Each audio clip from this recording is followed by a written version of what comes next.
चलें जी, बिस्मिल्लाहिर्रहमानिर्रहीम। अब हम सबसे पहले आज हम बात करेंगे किसकी? एक्सक्रीशन की।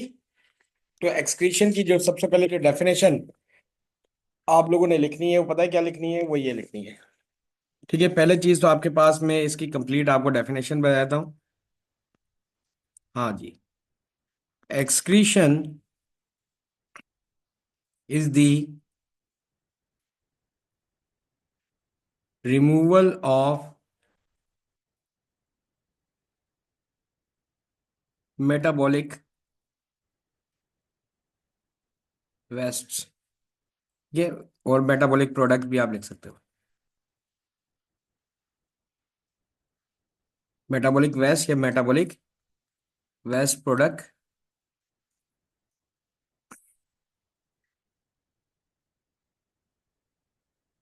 Unused unused yes. मेरी आवाज अब आ रही है आपको? मेरी आवाज अब आ रही है? Am I audible? Unused hormones. नहीं, वो इसके अंदर रिकॉर्डिंग में आ रही है ना, तो उस वजह से हो रहा होगा, लेकिन अब ये बिल्कुल सेट चलेगी। ठीक है, unused hormones, unused drugs, unused hormones drugs and excessive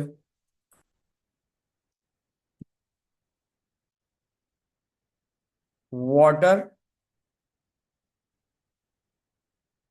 minerals and amino acids and amino acids. ठीक है जी, आपके पास इन चीजों का रिमूवल जो है आपका एक्सक्रीशन कहलाता है, अमीनो एसिड्स। ठीक है, which are changed to which are changed to ammonia and urea. ठीक है जी, ये आपके पास एक्सक्रीशन होता है। अब सवाल ये आता है कि एक्सक्रीशन क्यों जरूरी है? एक्सक्रीशन भैया इस वजह जरूरी है टू मेंटेन देयर, कि हमारा इंटरनल एनवायरनमेंट जो है वो मेंटेन रहे, उसका पीएच मेंटेन रहे, उसका एक्सेसिव वाटर का जो लेवल है वो मेंटेन रहे, कि अगर कोई एक्स्ट्रा पानी है तो वो कम हो जाए, कम है तो ज्यादा हो जाए। ये सारा this is a part of your homeostasis. तो एक चीज तो याद है कि बिल्कुल ये एक्सक्रीशन है ही होम्योस्टेसिस। एक्सक्रीशन होता क्यों है? अगर कोई सवाल पूछे कि व्हाई एक्सक्रीशन हैपेंस, ठीक है, तो आपके पास ये इसका सिंपल आंसर है, जस्ट टू मेंटेन इंटरनल, जी, internal pH and osmotic pressure. ठीक है जी, तो ये आपका क्या है? होम्योस्टेसिस का ही पार्ट है एक्सक्रीशन, अगर देखा जाए तो। अच्छा, अब यहाँ पे सवाल ये आता है कि हमारे पास ये एक्सक्रीटरी प्रोडक्ट जो है ये जो आ गई, और एक्सक्रीशन तो आ गया। अब आ गया कि एक्सक्रीटरी प्रोडक्ट कौन कौन सी है। अब हम लोगों ने यहाँ पे एक चीज तो ये बनानी है कि ये लिखना है एक्सक्रीटरी प्रोडक्ट्स। अब एक्सक्रीटरी प्रोडक्ट्स जो हमारे पास जो हैं, जो ह्यूमन में, हम सब की बात नहीं कर रहे हैं, हम ह्यूमन की बात करते हैं पहले। एक्सक्रीटरी प्रोडक्ट्स इन ह्यूमंस, तो इसके अंदर नंबर वन हमारे पास पहले आ जाती है कार्बन डाइऑक्साइड। ठीक है जी, दूसरा हमारे पास आ जाता है एक्सेसिव एक्सेसिव वाटर। ठीक है जी, तीसरी चीज हमारे पास आ जाती है आपके पास एक्सेसिव मिनरल्स।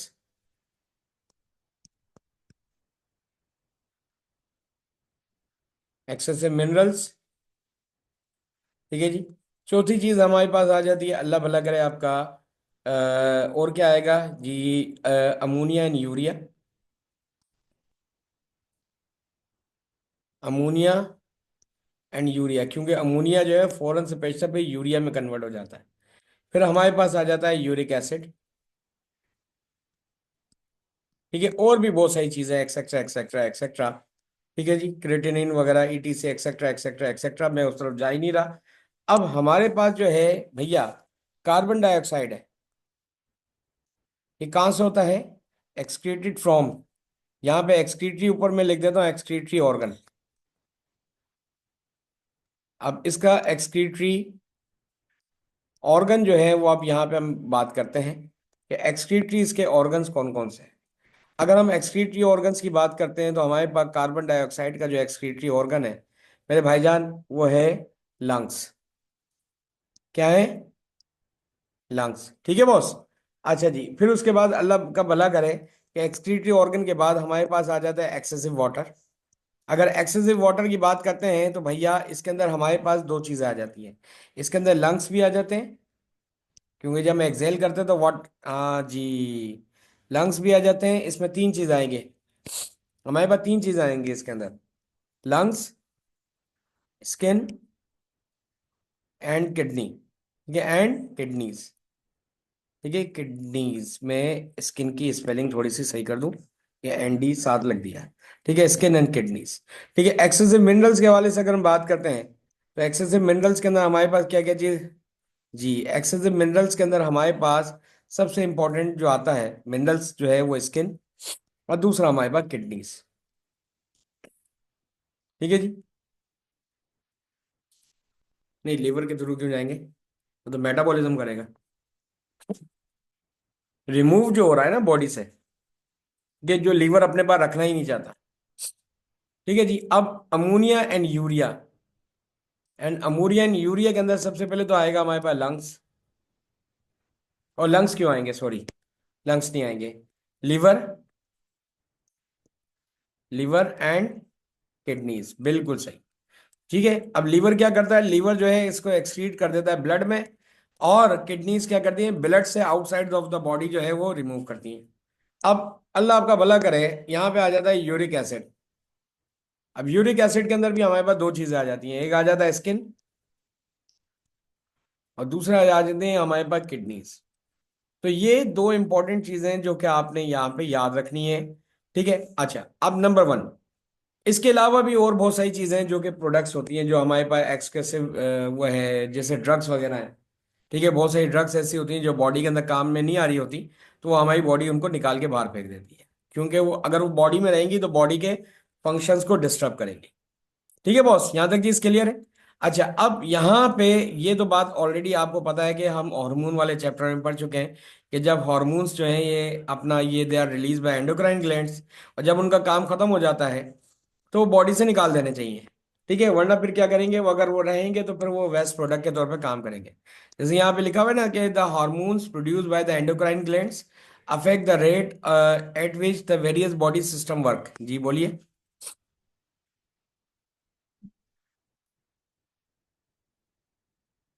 हाँ ना, क्योंकि उनका काम खत्म। देखें भाई, ज्यादातर हार्मोन जो हमारी बॉडी में है वो क्या है, प्रोटीन है। अब प्रोटीन जब हमारी बॉडी में स्टोर ही नहीं हो सकती, नहीं हो सकती, तो फिर वही लीवर क्या करेगा, उसके अंदर से अमीनो एसिड में उसको कन्वर्ट करेगा, फिर अमोनिया बनाएगा, फिर यूरिया बनाएगा, यूरिया को फिर पेशाब के जरिए बाहर फेंक देगा। ठीक है ना। अब यहाँ पे इसी वजह से इनको कंटिन्यूअसली इनकी प्रोडक्शन होती भी रहती है और फिर खत्म भी होते रहते हैं। अब हार्मोन्स जो होते हैं हमारे पास एंडोक्राइन ग्लैंड्स के जरिए बनते हैं, हमारी बॉडी के मुख्तलिफ मेटाबॉलिक रिएक्शंस के ऊपर काम करते हैं, और उसके बाद जब उनका जॉब खत्म हो जाता है तो उनको निकाल के बाहर फेंक दिया जाता है। अच्छा, एड्रेनलिन जो आज हम क्लास के अंदर भी डिस्कस कर रहे थे, ओनली हार्मोन है जो कि बहुत ज़्यादा तेज काम करता है। ठीक है, speed up the heartbeat, हाँ जी। अब इसका काम हो गया। अब यहाँ पे जब ये काम हो गया तो इसको लीवर के अंदर फेंक दिया जाता है, लीवर इसको क्या करेगा, एक्सक्रीट करेगा ब्लड में, और जब ब्लड में से और ब्लड के जरिए फिर ये कहाँ चला जाएगा, किडनीज के पास, किडनीज जो है इसको निकाल के बाहर फेंक देंगी, इसको मेटाबॉलिक वेस्ट जितनी भी है इसको निकाल के बाहर फेंक देंगी। अब वो वेस्ट प्रोडक्ट जो कि नाइट्रोजन की बनी हुई होती हैं या जिनमें नाइट्रोजन मौजूद होता है उनको हम नाइट्रोजनस वेस्ट कहते हैं। अब नाइट्रोजनस वेस्ट के अंदर हमारे पास अमोनिया, यूरिया, यूरिक एसिड आ गए। फिर एक्सेसिव आइंस जो हैं और डिफरेंट हार्मोन जो हमारे काम के नहीं है उनको हम यूरिन के अंदर by the help of kidney निकाल के बाहर फेंक देंगे। अब यहां तक तो चीज हो गई हमारे पास बहुत ज्यादा इंपॉर्टेंट। जी जी बोलिए। अच्छा, वाई यूरिया इज प्रोड्यूस, ये ले, अभी हम बताए थे कि वाई यूरिया इज प्रोड्यूस। भैया मेरे बात सुने, हमारे पास ये तो आपको पता है कि हमने खाई, मुझे लेट सपोज के मुझे नीड है 10 ग्राम प्रोटीन की, कितने ग्राम प्रोटीन की? और बट आई कंज्यूम्ड, जी, अमीनो एसिड उसका बेसिक यूनिट है, बिल्कुल। अब बट आई कंज्यूम्ड, लेकिन मैंने कितनी कंज्यूम की? I consumed 12 grams. अब मैंने 12 ग्राम प्रोटीन कंज्यूम की, तो 2 ग्राम एक्स्ट्रा आ गई मेरी बॉडी में, है जी। अब ये जो 2 ग्राम एक्स्ट्रा प्रोटीन है वो क्या होगा? ये 2 ग्राम एक्स्ट्रा प्रोटीन जो है वो मेरी बॉडी की नीड नहीं है, मेरी बॉडी उसको कहीं पे स्टोर भी नहीं कर सकती। तो अब मेरी बॉडी क्या करेगी? उस 2 ग्राम प्रोटीन को वो कन्वर्ट करेगी पहले तो आपके पास एक्स्ट्रा अमीनो एसिड्स में, ठीक है बॉस। अब ये एक्स्ट्रा अमीनो एसिड्स बन गए मेरी बॉडी में। अब ये अमीनो एसिड का अगर आप थोड़ा सा इसका स्ट्रक्चर देखें, तो अमीनो एसिड्स जो है इसका स्ट्रक्चर कुछ इस तरह से होता है। आपको पता है कि इसके अंदर एक कार्बन है जिसको अल्फा कार्बन कहते हैं, आप लोगों ने ये केमिस्ट्री के अंदर भी पढ़ा होगा। इसके एक साइड के अंदर अमीन ग्रुप होता है जिसको NH2 कहा जाता है, और एक साइड पे कार्बोक्सिलिक एसिड ग्रुप होता है। इसी वजह से इसको अमीनो एसिड कहते हैं, क्योंकि इसके एक साइड पे अमीन और एक साइड पे कार्बोक्सिलिक एसिड ग्रुप है। अब मेरे भाई होता कुछ ये है कि ये जो एक्स्ट्रा अमीनो एसिड है ना, अब इन एक्स्ट्रा अमीनो एसिड के अंदर ये हिस्सा देख रहे हो आप अमीन ग्रुप का, NH2 और ये NH, ये मिलके यहाँ पे क्या बनते हैं जी? ये क्या बनाएंगे? ये मिलके यहाँ पे बनाएंगे अमोनिया। अमोनिया बनाएंगे जिसका फार्मूला होता है NH3, ठीक है बॉस। अब ये अमोनिया बन गया, और बाकी जो आपके पास जो हिस्सा बनता है, जो आपके पास ये जो ये आपके पास ये इस तरह का स्ट्रक्चर आ गया, और ये C डबल बॉन्ड O, ये OH, ये वो ग्रुप है जिसके अंदर हमारे पास कौन सा हिस्सा कहलाएगा? ये हमारे पास ये कन्वर्ट हो जाएगा किसके अंदर? कार्बोहाइड्रेट्स में। किस में कन्वर्ट हो जाएगा ये? इसको कार्बोहाइड्रेट्स के अंदर चेंज कर दिया जाएगा, और कार्बोहाइड्रेट्स को फिर आखिर में ये यूजुअली ग्लूकोज ही होता है, उसके बाद हम इसको कन्वर्ट कर देते हैं किसमें? ग्लाइकोजन में। और ग्लाइकोजन जो है वो स्टोर हो जाता है, ठीक है। ग्लाइकोजन इज स्टोर्ड, इसको स्टोर कर लिया जाता है। But what about ammonia? अब ये जो अमोनिया है, जरा इसको जरा समझिएगा। अब अमोनिया जो है मेरी बॉडी के लिए हाईली टॉक्सिक है। आपको ये तो पता ही है कि आपने केमिस्ट्री के अंदर पढ़ा है कि अमोनिया जो है हाईली सॉल्युबल इन वाटर, है ना जी? क्या है ये? हाईली सॉल्युबल इन वाटर है। तो मेरी बॉडी का तो आधे से ज्यादा पानी अमोनिया खा जाएगी भाई। हाईली सॉल्युबल भी है और हाईली टॉक्सिक टू सेल्स है। हाईली टॉक्सिक टू सेल, तो ये तो मेरी सेल्स के अंदर अगर डिसॉल्व हो गई तो बेड़ा गर्क हो जाएगा, है जी। और अगर मेरी बॉडी इसको निकालना चाहे, लेट सपोज के 1 ग्राम अमोनिया को निकालने के लिए 100 ग्राम पानी चाहिए होता है। अगर मेरी बॉडी में अगर बनी 100 ग्राम अमोनिया गई, तो 100 को 100 से मल्टीप्लाई करो तो 1 लाख ग्राम पानी निकालेगी।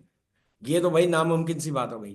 तो अल्लाह ताला ने हमारी बॉडी के अंदर एक सिस्टम दे दिया, क्या हमारे लीवर सेल्स को क्या किया कि इस अमोनिया को in the presence of carbon dioxide, ठीक है, इसको कन्वर्ट करा दिया किसके अंदर? यूरिया में।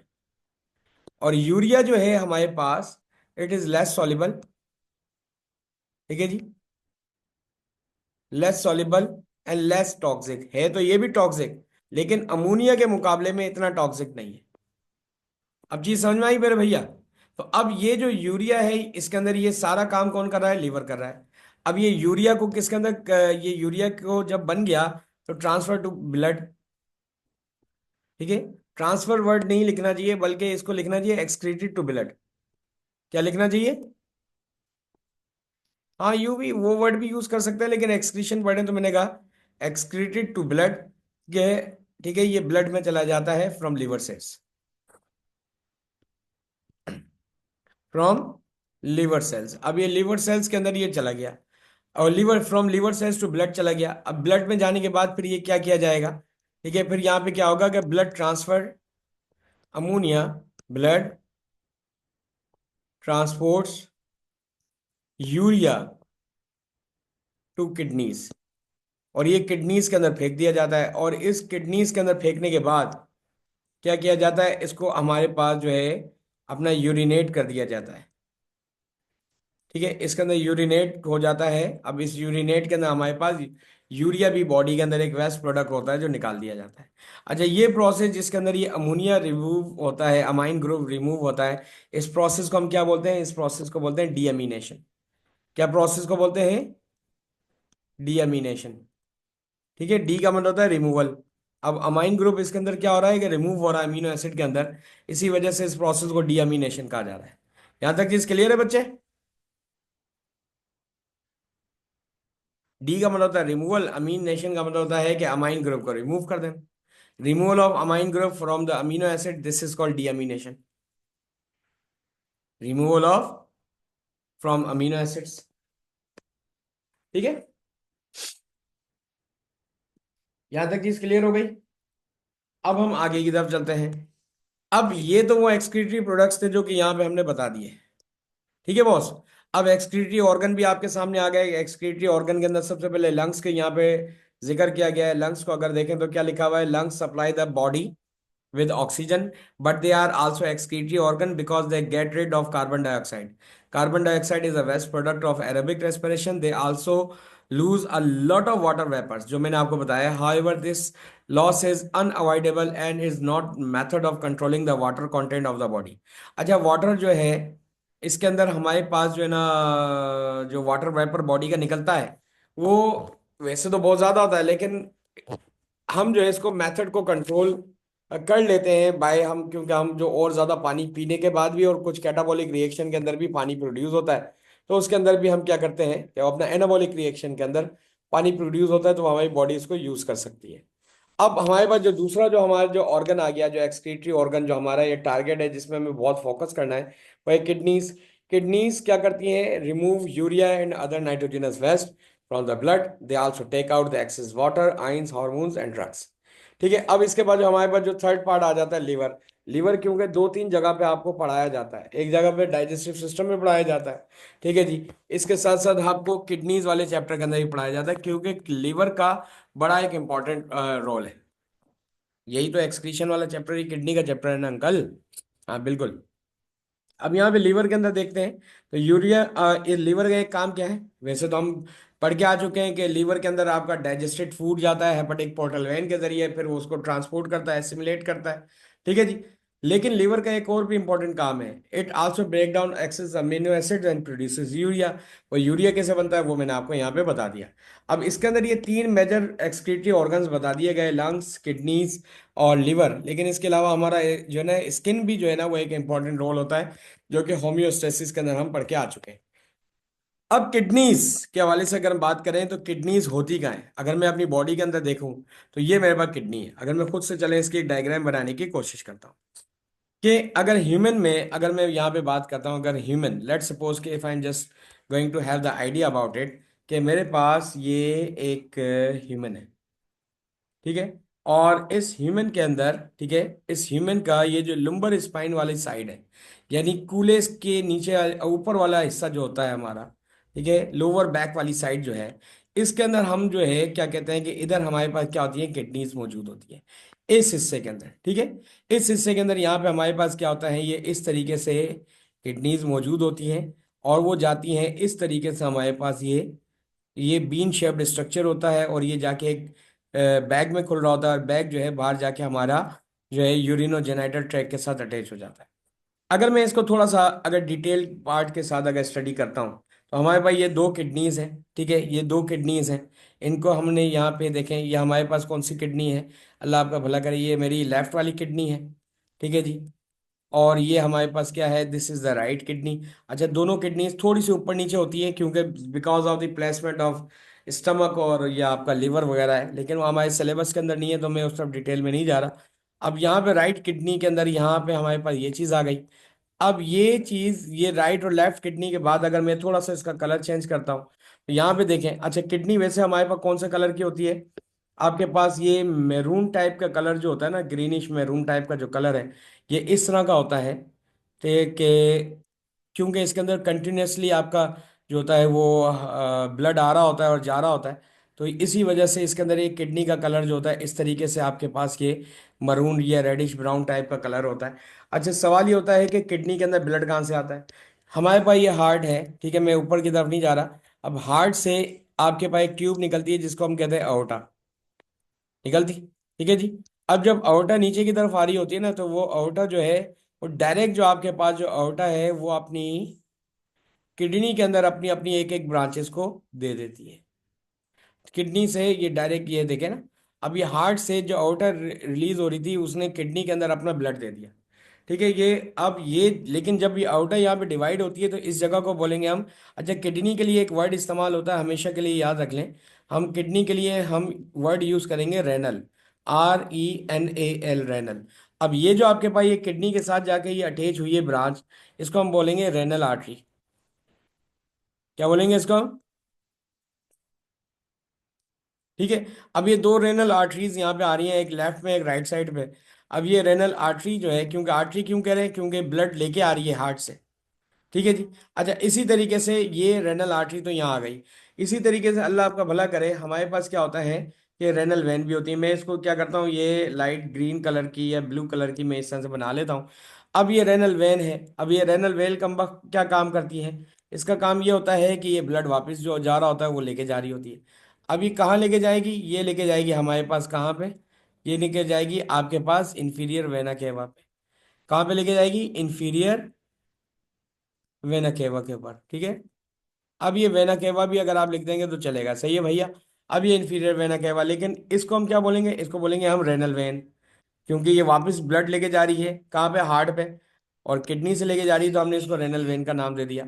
अच्छा जी, अब ये रेनल आर्टरी और रेनल वेन के बाद अगर हम यहीं पे अगर देखें तो किडनी का structure, if I am just not wrong, तो अगर मैं किडनी को इस तरह से बनाने की कोशिश करूं, लेट सपोज कि मैं कह रहा हूं दिस इज माई किडनी, ये बीन शेप्ड स्ट्रक्चर में है, और इसके अंदर से एक ट्यूब निकल रहा होता है। ठीक है, ये एक ट्यूब लाइक स्ट्रक्चर इसके अंदर से निकलता है जो कि इस पेशाब को लेके जा रहा होता है, जिसको हम यूरिन ट्यूब भी कहते हैं। और इस ट्यूब का नाम जो होता है इसको बोलते हैं हम यूरीटर। क्या बोलेंगे इसको हम, यूरीटर।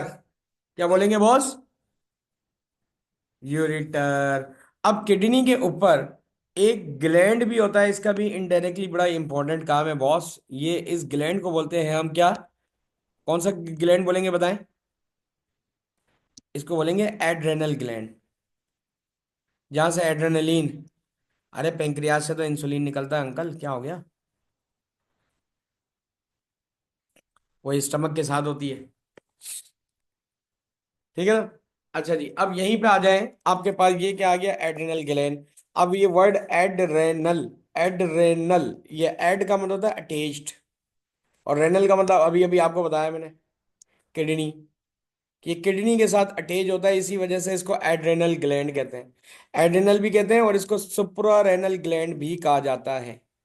सुप्रा रेनल ग्लैंड, सुप्रा का मतलब ऊपर, रेनल किडनी के ऊपर है ये। और इससे क्या रिलीज होता है, ठीक है, इट रिलीजेस, ठीक है, अगर आप यहाँ पे देखें तो इट रिलीजेस एड्रेनलिन, और एड्रेनलिन का अपना एक फंक्शन है। ठीक है जी। तो ये आपकी किडनी बड़े काम कर रही है भाई, ये तो एड्रेनल ग्लैंड को सपोर्ट भी कर रही है। ठीक है, उसको जगह दे रही है अपने ऊपर। ठीक है जी। अच्छा, बहरहाल अब हम यहाँ पे आ जाते हैं किडनी का, अगर मैं कहता हूँ कि किडनी को कहता हूँ, या अगर मैं बाहर से ऊपर वाला जो इसका हिस्सा है, ठीक है, जो एक्सटर्नल पार्ट है इसका, अपर पोर्शन है, ठीक है, इस अपर पोर्शन को हम बोलते हैं क्या, कॉर्टेक्स। क्या बोलेंगे इसको हम, कॉर्टेक्स। और बोलेंगे रेनल कॉर्टेक्स, और अंदर वाली साइड को हम बोलेंगे रेनल मेड्यूला, या मेडुला भी आप बोल सकते हो। ठीक है, नहीं, अपर रीजन, हाँ, ऊपर वाला रीजन जो है ये आपका कॉर्टेक्स कहलाता है, और मेडुला कहते हैं इनर रीजन को। ठीक है। अब जैसे मिसाल के तौर पे ये किडनी है, इस किडनी को मैं क्या करता हूँ, इस तरह से कट कर देता हूँ अंदर से। ठीक है, मैं इस किडनी को थोड़ा सा यहाँ से अंदर से कट करके देखता हूँ। ठीक है जी। अब अंदर से कट करके देखता हूँ तो ये मेरा आपके पास क्या आ गया, ये आ गया कॉर्टेक्स। ठीक है जी। और ये वाला हिस्सा जो कहलाएगा, ये कहलाएगा आपका क्या, मेड्यूला। अब इस मेड्यूला के अंदर भी अगर आप देखें तो यहाँ पे ट्राइंगुलर शेप कुछ स्ट्रक्चर्स होते हैं। ठीक है जी। इस मेड्यूला की तरफ भी अगर आप देखें तो इस मेडुलरी रीजन में इस तरह से कुछ आपके ट्राइंगुलर शेप स्ट्रक्चर्स होते हैं। क्या होते हैं, इस ट्राइंगुलर शेप स्ट्रक्चर्स को हम बोलते हैं पिरामिड। क्या बोलते हैं बॉस? ठीक है, अब ये कितने होते हैं हम उस तरफ डिटेल में नहीं जा रहे। ठीक है, अब ये आपके पास क्या होते हैं, ये स्ट्रक्चर्स होते हैं। ठीक है जी।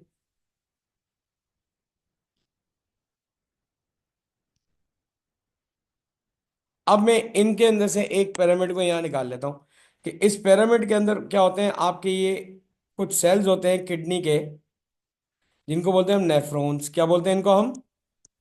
नेफ्रॉन।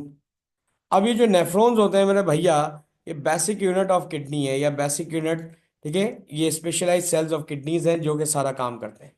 यानी किडनी का सारा निज़ाम जो होता है वो इन नेफ्रॉन्स के ऊपर होता है। ठीक है जी। Basic unit of kidneys, basic unit of kidneys. अब ये किडनीज के ये बेसिक यूनिट है, ये सेल्स हैं हाईली स्पेशलाइज्ड सेल्स, जो कि आधे कॉर्टेक्स और आधे आपके मेड्यूला के अंदर मौजूद है। अब अगर मैं यहाँ पे इस किडनी के अंदर इसको यहाँ पे झांक के देखता हूँ, तो ये मेरा है, ये बड़ा हाईली, ये बड़े स्पेशलाइज्ड सेल्स हैं, और इसके अंदर ये डिफरेंट सेल्स से मिलके बने होते हैं भाई। ठीक है जी। अब ये इस तरह का स्ट्रक्चर है। ठीक है जी। अब ये देखेंगे, ये बड़ा एक स्ट्रक्चर है, बड़ा साफ सुथरा सा।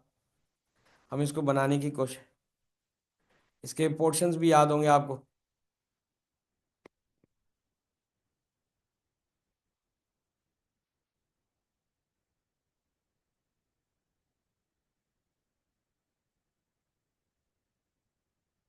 ठीक है जी। अब ये जो स्ट्रक्चर है आपका, ये इतना पोर्शन जो है आपका, अगर यहाँ पे हम बताएं तो मेरे बच्चे, यहाँ पे ये जो पोर्शन होता है दैट इज कॉल्ड बेसिकली, आपका ये पोर्शन जो है ये क्या कहलाता है आपका? वेरी गुड, बड़ा जबरदस्त, बोमेन्स कैप्सूल।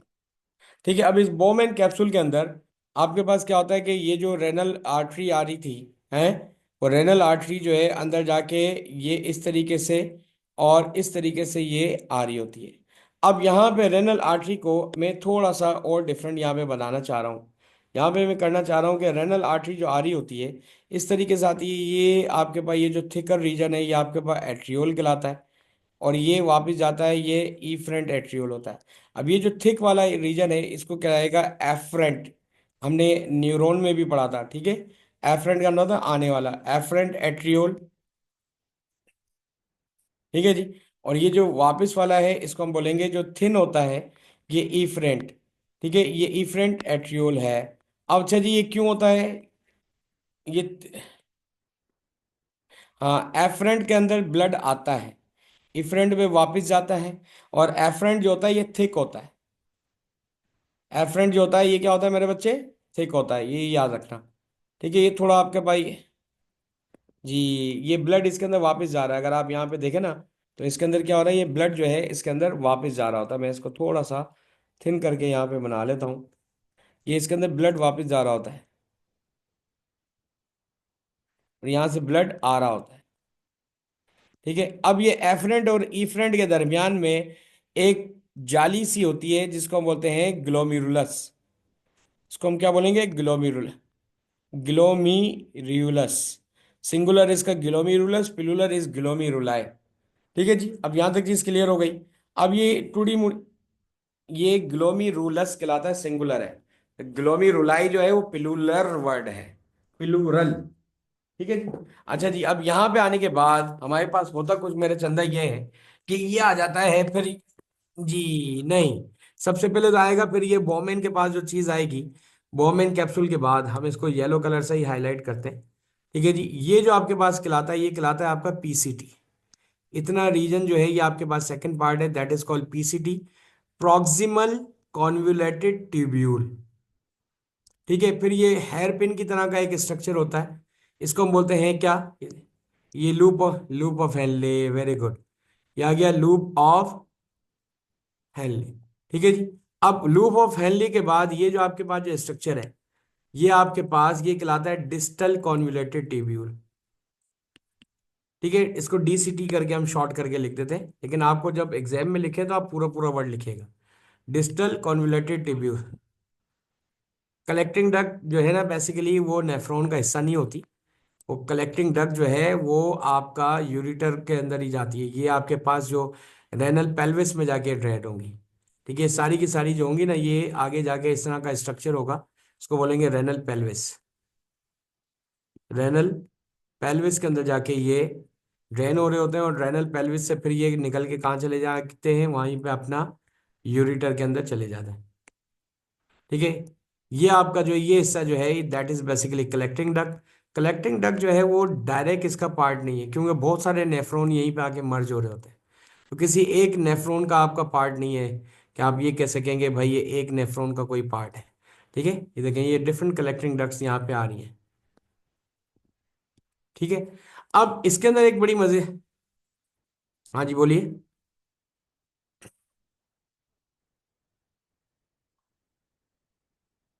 बिल्कुल बिल्कुल। अभी ये क्योंकि ये जो रेनल पेल्विस है ना वो इस जगह पे होगा आपका, that is basically renal pelvis.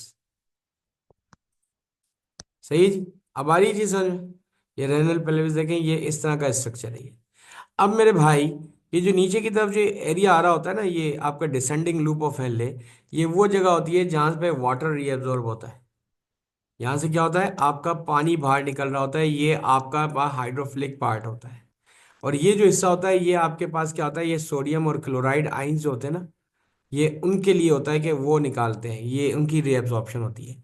अब सवाल ये आता है कि इस चारों को अपना सारे के सारे आपका जो वो है अपना नेफ्रॉन का स्ट्रक्चर जो है, उस नेफ्रॉन के स्ट्रक्चर के ऊपर अगर हम यहाँ पे इसको थोड़ा सा डिटेल करते हैं, this is the nephron structure.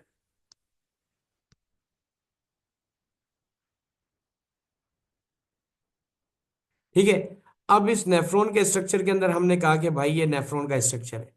अब इसके अंदर चीजें आ रही और जारी कहाँ से होती हैं, कि अगर हमने कहा कि भाई ये आपका एफरेंट है, मिसाल के तौर पे आया, ये स्ट्रक्चर आया जिसको बोल रहा हूँ मैं, कह रहा हूँ ये एफरेंट है।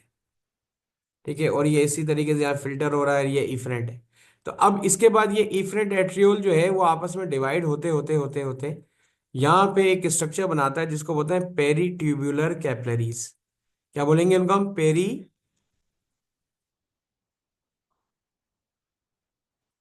बिल्कुल जी, ये चारों तरफ से इसको घेरा हुआ होता है ना इसने। अब ये पेरीट्यूब्यूलर कैपिलरीज जो होती हैं इनका काम क्या होता है, इनका बड़ा एक इंपॉर्टेंट काम होता है भाई। इन पेरीट्यूब्यूलर कैपिलरीज को अगर हम थोड़ा डिटेल में जाके देखते हैं, मिसाल के तौर पे हम यहाँ पे अगर मैं इसको डिटेल में जाके अगर इधर देखता हूँ, ठीक है, if I am not wrong, कि अगर मैं इसको यहाँ से जाके अगर डिटेल में जाके देखता हूँ, तो पता है मुझे क्या पता चलता है। मुझे ये पता चलता है कि भाई ये मेरा वो है अपना नेफ्रॉन है, और इसके चारों तरफ मिसाल के तौर पे ये आपकी जो है पेरी ट्यूबुलर कैपिलरी है। अब इसके अंदर होता क्या है, मिसाल के तौर पे पानी शानी जो भी निकल रहा है वो तो इसके अंदर जा रहा है ना। हमने यहाँ पे कहा कि पानी एब्जॉर्ब हो रहा है, पानी रीएब्जॉर्ब हो रहा है, अब पानी तो निकला। अब पानी तो निकला, ये तो आपके पास ये इधर जा रहा है, ये वाटर वगैरह जो है वो तो इधर चला गया है जी। लेकिन होता ये है कि आपके पास जो यूरिक एसिड की बात की थी ना हमने, अब यूरिक एसिड वगैरह जो होता है वो यहां से निकल के इसमें आ रहा होता है। ठीक है। ये एक बड़ी मजेदार सी बात है कि यूरिक एसिड वगैरह जो आपकी है ना, जो रीएब्जॉर्प्शन हो रही होती है ना यूरिक एसिड की डायरेक्ट ब्लड से नेफ्रॉन के अंदर, वो आपकी प्रॉक्सिमल में और डिस्टल में, ये दो जगह पे ये चीज हो रही होती है। प्रॉक्सिमल के अंदर और इसके साथ साथ ये आपकी डिसेंडिंग लूप ऑफ हेनले के अंदर, तो ये आपके पास तरीकेकार जा रहा होता है यहाँ पे। इसी तरीके से यहाँ पे अगर मैं ये देखता हूँ मिसाल के तौर पे, ये आपका प्रॉक्सिमल कॉन्वलेटेड ट्यूब्यूल है। अब इसके अंदर होता कुछ ये है कि बहुत सारी चीजें जो है वो निकल के आ चुकी होती हैं। अब बहुत सारी चीजें निकल के आ चुकी होती हैं, अब लेकिन उसको रीअब्जॉर्ब भी करना है। मिसाल के तौर पे ये है, इस तरीके से मैं कह रहा हूँ कि ये इसके अंदर, कि मेरे पास फिल्टर होके आया तो इसके अंदर हमारे पास ब्लड के अंदर यूरिया भी था, ठीक है, ग्लूकोज भी था, ठीक है, अमीनो एसिड भी था, ठीक है, अमीनो एसिड्स भी था। इसके अंदर अल्लाह भला करे आपके पास मिनरल्स भी थे, वाटर तो सबसे पहले था, है भाई। अब इसके अंदर क्या होता है कि आपके पास यहाँ पे वाटर, ग्लूकोज, 100% ग्लूकोज, 100% ग्लूकोज, और 100% अमीनो एसिड जो होते हैं वो रीअब्जॉर्ब हो जाते हैं। ठीक है, वो होते हैं बहुत कम होते हैं, और आपके पास तकरीबन आपका 40 to 50% वाटर भी रीएब्जॉर्ब हो जाता है। जितना वाटर यहाँ पे आया होता है ना, वो इसके अंदर से ये चीज़ यहाँ पे चली जाती है, ये आपकी प्रॉक्सिमल कॉन्जुलेटेड ट्यूब्यूल में। अच्छा जी, और पानी कहाँ कहाँ से रीएब्जॉर्ब होगा, और पानी कहाँ कहाँ से रीएब्जॉर्ब होगा, यहाँ से तो आपने देख लिया कि आपके पास क्या हो रहा है। इसके अंदर हमारे पास जो है, अल्लाह आपका भला करे, इसके अंदर हमारे पास ये हो रहा है कि हमारे पास ये जो है ये सोडियम आइंस वगैरह जो है वो कहाँ हो रहे हैं, वो यहाँ से सोडियम आइंस और क्लोराइड आइंस जो है वो इधर से रीएब्जॉर्ब हो रहे हैं। ये सोडियम और ये आपके पास जो है क्लोराइड आइंस वगैरह जो है वो एब्जॉर्ब हो रहे हैं इस तरफ से। ठीक है जी। अच्छा, अब इसी तरीके से हमारे पास, अल्लाह आपका भला करे, यहाँ पे एक चीज आती है कि इधर भी अगर देखा जाए तो ये आपके डिस्टल कन्वोल्यूटेड ट्यूब्यूल के अंदर भी हमारे पास क्या होता है कि वाटर जो है वो रीएब्जॉर्ब हो रहा होता है। यहाँ पे अगर मैं यूं इसको इस तरीके से करके यूं बनाऊं तो ये डिस्टल कन्वोल्यूटेड ट्यूब्यूल के अंदर हमारे पास जो पानी है हमारा वो यहाँ पे रीएब्जॉर्ब होता है। लेकिन ये ऐसे होता क्यों है भाई साहब? ये, हाँ, पूरे उसके अंदर रीअब्जॉर्ब हो रहा होता है, सिवाय आपके पास ये असेंडिंग लूप ऑफ हेनले के अलावा पानी सब में रीअब्जॉर्ब हो रहा होता है। ये पानी क्यों होता है कि हमारी किडनी जो है it's not only excretory material, कि हम यहाँ पे ये कह सकते हैं कि किडनीज जो है ना हमारी, ये ह्यूमन की जो किडनीज हैं, किडनीज हमारे 3-4 फंक्शन एक साथ परफॉर्म करती हैं। किडनीज जो हैं इनका पहला काम तो हमारे पास ये ब्लड फिल्टर करती हैं। पहला पॉइंट तो इनका ये आ गया। ठीक है, पहला पॉइंट तो इनका ब्लड फिल्ट्रेशन है। दूसरा क्या है, फिल्टर करके वेस्ट मटेरियल को निकालना। तीसरा इसके अंदर वाटर और डिफरेंट चीज़ों को एब्जॉर्ब भी करना। पहली तो चीज़ आ गई ब्लड अल्ट्रा फिल्ट्रेशन। फिल्ट्रेशन नहीं है, अल्ट्रा फिल्ट्रेशन है, बार बार ब्लड यहाँ से फिल्टर हो रहा है, ऐसा ही है। ठीक है जी। दूसरी चीज़ इसके अंदर हमारे पास क्या है, रीएब्जॉर्प्शन। ठीक है, ठीक है, रीएब्जॉर्प्शन ऑफ वाटर एंड अपना यूजफुल मटेरियल। तो एक तरह से ये जो यूजफुल मटेरियल है उसको रीएब्जॉर्ब भी कर रही होती है। और दूसरा इसके अंदर हमारे पास जो होता है कि किडनीज जो होती हैं, इसके इसके अलावा भी एक इम्पॉर्टेंट रोल आ जाता है। ठीक है, प्रोवाइड्स प्लेस, ठीक है, provides place to adrenal gland, के एड्रिनल ग्लैंड को ये प्लेस दे रही है। ठीक है, ताकि उसका काम आसानी से हो सके। किडनीज के अंदर और भी बड़े काम होते हैं। किडनी जो है वाटर एंड मिनरल्स के लेवल को मेंटेन करती है जी, मेंटेन जी, वाटर एंड मिनरल्स को भी ये मेंटेन करती है। तो एक तरह से किडनी हमारा होम्योस्टैटिक ऑर्गन भी है। किडनी हमारा, है ना भाई, मेंटेन कर रही है, जो चीज मेंटेन करती है तो होम्योस्टैटिक ऑर्गन हो गई ना। और ये ब्लड की अल्ट्रा फिल्ट्रेशन कर रहा है तो ये एक्सक्रीटरी ऑर्गन भी हो गई, है जी, एक्सक्रीटरी ऑर्गन भी हो गई। ठीक है जी। ये हमारे पास provide place to adrenal gland, तो ये आपके पास क्या क्या कहलाएगी, ये आपका कोहेरेंट ऑर्गन भी हो गई, या फिर आप इसको ये कह सकते हो कि सिनर्जिक, सिनर्जिक ऑर्गन भी हो गई। ठीक है, सिनर्जिक ऑर्गन भी के साथ साथ काम कर रही है इनके। ठीक है, किडनी हमारा ब्लड प्रेशर भी मेंटेन करती है, लेकिन वो आप लोगों के सिलेबस में है नहीं। ठीक है बॉस। तो ये वो फंक्शंस हैं जो कि किडनी परफॉर्म कर रही होती है। और यही चीज़ें आपको यहाँ पे दी गई हैं कि अगर आप अपने अगर सिलेबस में देखें, जो जो चीज़ें मैंने आपको बताई कि ये यूरिटर से निकली, यूरिटर से निकलने के बाद ये यूरिनरी ब्लैडर में गया पेशाब, जो यूरिन है, उसके बाद वो यूरिथ्रा के जरिए बाहर निकलेगा। लेकिन यहाँ पे स्फिंक्टर मसल जो है ये कंट्रोल करते हैं कि कितना पेशाब आना चाहिए, कितना नहीं आना चाहिए। ये किडनी के देखें फंक्शंस आ गए, removal of urea and excessive water and salt from the blood as urine. Ureter का काम क्या होता है, transport urine from the kidney to the bladder. And bladder का काम क्या होता है, store urine allowing urination to be controlled. और यूरिथ्रा का काम क्या होता है, transport urine from the bladder out of the body.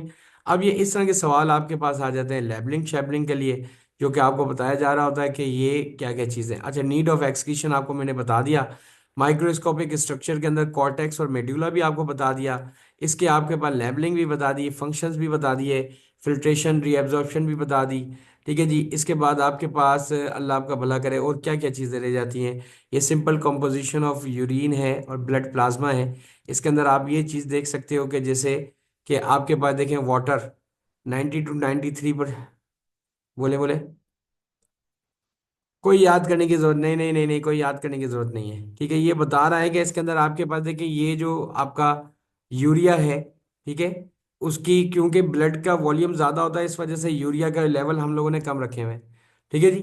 लेकिन यूरिन के अंदर इसकी क्वांटिटी बढ़ी जाती है, क्योंकि बार बार जब ब्लड जा रहा होता है तो उसकी जितना जो यूरिया होता है ब्लड का वो आहिस्ता आहिस्ता यूरिन में जमा होना शुरू हो जाता है। लीवर और इसका रोल के प्रोटीन के साथ ये क्या काम करेंगे, डीअमीनेशन किस तरीके से होगी, ये सारी चीजें आपके पास ये आ गई और आपका चैप्टर कंप्लीट हो गया। और कुछ है जी? ठीक है जी, ये वो था अल्हम्दुलिल्लाह, ये छोटा सा चैप्टर था। पहले तो मैं इसको ये स्टॉप कर दूं। ठीक है, इंशाल्लाह। ठीक है जी, हमने इसको ये कर दिया।